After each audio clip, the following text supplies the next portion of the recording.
Aloha and welcome back. Today we're going to be making a special syrup for cocktails, but we're going to have to step out from behind the bar and get into the kitchen, at least for a few minutes. It's called Grog Syrup, and full credit goes to Garrett Richard of the Sunken Harbor Club in Brooklyn, New York. He developed this for his drink called Nixon's Grog.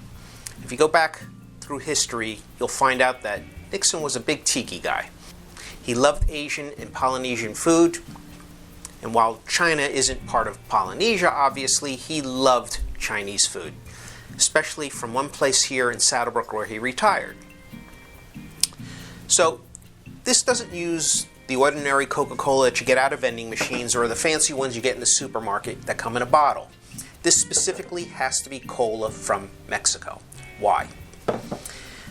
Because Mexico doesn't allow any artificial ingredients, and they consider high fructose corn syrup not natural. So they make it with sugar. And you have to make this with sugar. And I'm not even going to begin to decide or debate whether there's a difference between the two. It doesn't seem like it, but obviously there is, at least to some people. They say corn syrup not numbs the mouth, but it gives it a different taste after you've had a little bit of it.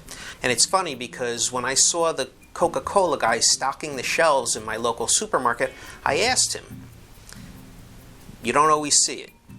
And it's not just because you want a taller bottle, but you want it made with sugar, because I needed it for a recipe, and I explained to him the difference, and he was actually surprised. He didn't even know there was a difference between the one produced in Mexico and the one produced here in the United States. Same as in another supermarket. And it's funny because I felt kind of guilty that I asked him to bring some, I'll buy it. And these come in 4-packs, these come in 6-packs, and of course these come in like 12 and 24 packs. But I asked him to bring one of these. I said, I'll buy them.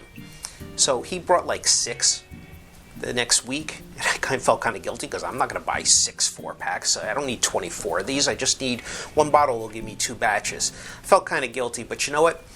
A week later, I went back, and they were all gone anyway. So maybe I should have bought a second 4-pack of them. I don't know if it's people like the bigger bottles or they like the more natural taste. I'm not sure, but as soon as they come in, they go right back out. So if you ever find it, and it says Hecho en Mexico, and it says, you know, the lettering is obviously different, refresco, and it's measured in milliliters, not ounces. I made the mistake of doing this in the middle of the afternoon when I had some free time, and then I stayed up almost till 3 o'clock in the morning, because you got to let it sit in the refrigerator unstrained for at least 12 hours. I did 11 and a half. I don't know that it's going to matter. We'll see.